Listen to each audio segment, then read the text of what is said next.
Today I bring you a working druid build starter without legendaries. There are two important legendaries that would make things easier for us, which can be obtained in the collapsed vault in Kistan and the other in the fractured peak of the Forbidden City.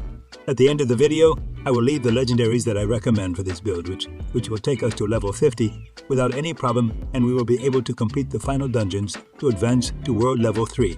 This build focuses on our companions, as we know that in defeat we will have brutal area damage and absurd cleaning in terms of defenses. We will really be able to stay alive quite easily and rely on our companions.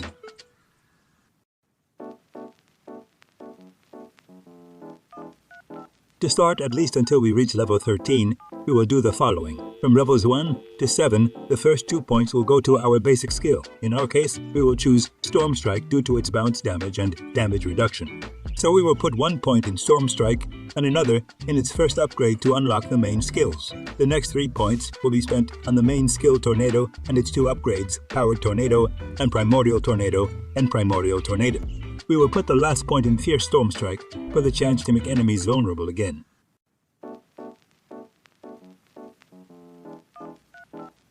From levels 8 to 14, we will go for our defensive skill for leveling Cyclone Armor.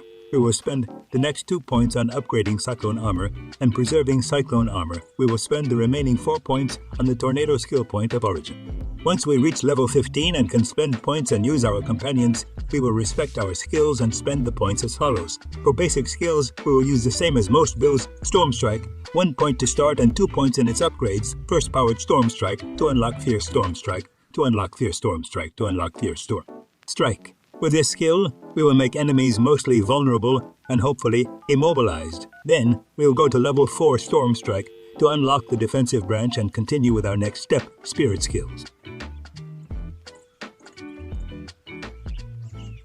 Here we will overlook and skip for now, at least until later, some passive since our build focuses on our companions. As for defensive skills, we will use the following. Cyclone Armor will be the first point, then Bloodied Howl, followed by upgrading Cyclone Armor with Cyclone Armor powered and preserving Cyclone Armor. We will then move on to the next branch with 1 point in Bloodied Howl powered. For companion skills, one of the druid's top skills is Poison Ivy, 1 point for Venomous Eliana with beautiful area damage, immobilizing and poisoning nearby and distant enemies. We will follow with our remaining 2 companions, Wolves and Crows, and upgrade our Poison Ivy skill. The passive Call of Nature is obviously something we will upgrade, and we will spend 3 points here to enhance our companions' damage.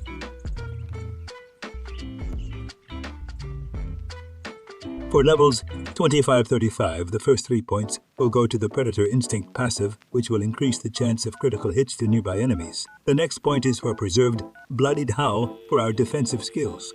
The next 4 points will be spent on Poison Ivy, upgrading it to level 5. We will put 2 points into Wolves to unlock the passive branch, since we will not use the ultimate in this build. As for passive skills, I had a hard time choosing the one that has the most impact on the game. I considered the Osuna Force, which is a skill that has a significant impact on the use of bear skills, but apart from that, while we are healthy, we inflict 30 more damage, which is quite significant thanks to our companions and our defensive skills that will help us stay healthy most of the time. For levels 36-46, we will finish upgrading Wolves with the remaining 2 points. The next 8 points will be spent on upgrading Cyclone Armor and Bloodied Howl. We will spend the last point on Storm Strike to also finish upgrading it. As for the legendary aspects of the codex for the build, Nocturnal Abuser makes Bloodied Howl increase the critical hit chance from 5 to 10. Also, Bloodied Howl affects nearby players and companions for 3 seconds. Cyclonic Force makes Cyclone Armor provide physical damage reduction and applies to all nearby allies. Basic skills grant a 20 damage reduction for 2 to 6 seconds. Basic skills gain 15 to 30 attack speed. The aspect of the Blade Master makes the indigenous skills deal up to 10 to 20 more damage based on your primary resource available, and they launch and receive the maximum benefit while you have a full primary resource.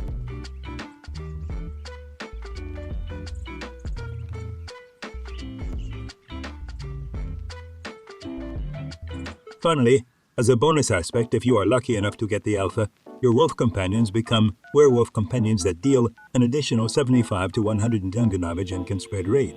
I hope this guide is helpful and you can have a good campaign. This build is an option, like the Detachment and Earth Skills build, or the one that I will probably start with, which is the Poison Wolf build. As for bills, more will come, so stay tuned. Until then,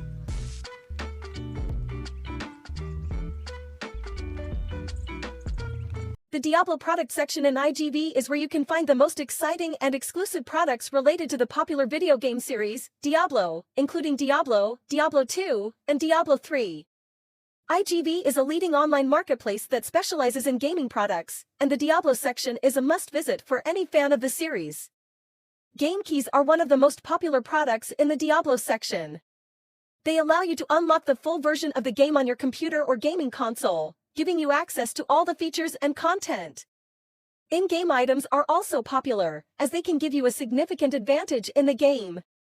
You can find a range of items, including weapons, armor, and other useful items. Overall, the Diablo product section in IGV is a fantastic resource for any fan of the series.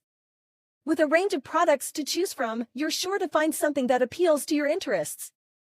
So, if you're a fan of Diablo, be sure to check out the Diablo section in IGV today. Check the link below.